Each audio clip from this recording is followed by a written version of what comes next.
నేను మీ అందరికీ దూరం అవుతున్నా అని తెలిసిన క్షణం అందరికీ చివరి మాటగా చెప్పాలని అనుకున్నా, కానీ చెప్పాలని నిస్సహాయ స్థితిలో ఉన్నా. కానీ ఏఐ సహాయంతో మళ్ళీ మీ ముందుకు వచ్చి చెప్పే అవకాశం వచ్చింది.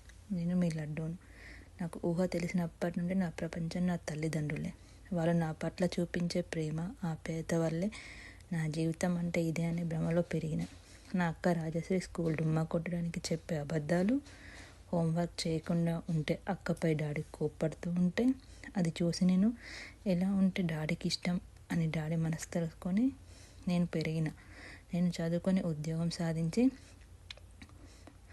అమ్మ డాడీలను మంచిగా చూసుకోవాలనుకున్నా. కానీ అక్క పెళ్ళి తర్వాత జరిగిన మా డాడీ నా చదువు గురించి నువ్వేం చదివినా ఎంత ఖర్చైనా చదివిపిస్తే లడ్డు అంటూ నన్ను ఎంతో ప్రోత్సహించినాడు. కానీ నా జీవితంలో అనూహ్య మార్పు, నేను ప్రేమలో పడ్డా. నాది ఎలాంటి ప్రేమ అంటే నా గమ్యం మర్చిపోయి అతడే నా సర్వస్వం అనుకున్నా. ఈ విషయంలో నా తండ్రి ముందు మాట్లాడడానికి భయపడే నేను నా తండ్రి ముందు నా ప్రేమ విషయం ధైర్యంగా చెప్పి మా అమ్మను ఒప్పించి నేను కోరుకున్న కళ్ళ రాకుమారుడు, నా ప్రాణం, నా శ్వాస, నా సర్వస్వం, నా టింకును పెళ్లి చేసుకొని నా కలల సామ్రాజ్యంలోకి అడుగుపెట్టిన. నా జీవితంలో అంగు ఆర్భాటాలకు తావు లేకుండా నా భర్త, నా తల్లిదండ్రులు ఎప్పుడు నాకు దగ్గరే ఉండాలని నా చిన్న ఆశ. అనుకున్నట్లే మా ఇద్దరి ప్రేమకు ప్రతిరూపం కన్నయ్య. మా కలల సామ్రాజ్యంలోకి వచ్చిన వేళ నేను ఎల్లలు లేని సంతోషాలను అనుభవించిన.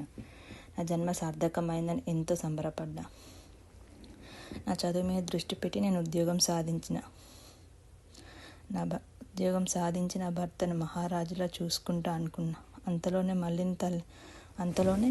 మళ్ళీ తల్లిని కాబోతున్నాను. నా భర్త నన్ను కొంచెం కలవరపరిచిన మళ్ళీ నాకు నేను సర్ది చెప్పుకొని డెలివరీ తర్వాత ఫ్యామిలీ ప్లానింగ్ చేసుకొని నేను ఎంచుకున్న గమ్యం ఉద్యోగ సాధన మళ్ళీ చేపట్టాలని నిర్ణయించుకున్నా. అంతా మనం అనుకున్నట్లయితే అది జీవితం ఎందుకు అవుతుంది? నా సంతోషాన్ని చూడలేని ఆ దేవుడు నా కలల ప్రపంచాన్ని చిదిమేసి నన్ను మీ అందరికీ దూరం చేసిండు. కానీ టింకు, నీతో పంచుకున్న జీవితం నాకు 100 సంవత్సరాల ఆనందాన్ని ఇచ్చింది. టింకు, నువ్వు నన్ను మంచి భర్తగా ఎంతో ప్రేమగా చూసుకున్నావు. నా ప్రతిరూపాన్ని చేతిలో పెట్టి దూరంగా వెళ్తున్నా. మంచి తండ్రిగా ఉండి మన ప్రేమ ప్రతిరూపాలు మన పిల్లలు. నేను లేని లోటు తీర్చు అమ్మ, పెద్దమ్మ. మీ అక్క చెల్లెలు ఇద్దరు ఒకరిపై ఒకరు చూపించుకున్న ప్రేమను చూసి నేను ఈర్ష్యపడేదాన్ని. మీలాగా నా అక్కతో కలిసి ఉండాలనుకున్నా. అరవింద్ బావ, అక్కని పిల్లలను మంచిగా చూసుకో. అనిల్ బావ, రోజక్క. నేను ఉద్యోగం సాధించి నేను కూడా అనిల్ బావలాగా తెలివైన దాన్ని మీతో అనిపించుకుందామని నేను అనుకున్నా. కానీ మీ అందరికీ అంత దూరం వెళ్ళిపోయినా. ఆ దేవుడు నా సంతోషాన్ని చూడలేక మీ అందరికీ దూరం చేసిండు. టింకు, నీతో ఉన్న స్వల్పకాలంలో నువ్వు నాకు 100 సంవత్సరాల ఆనందాన్ని ఇచ్చావు.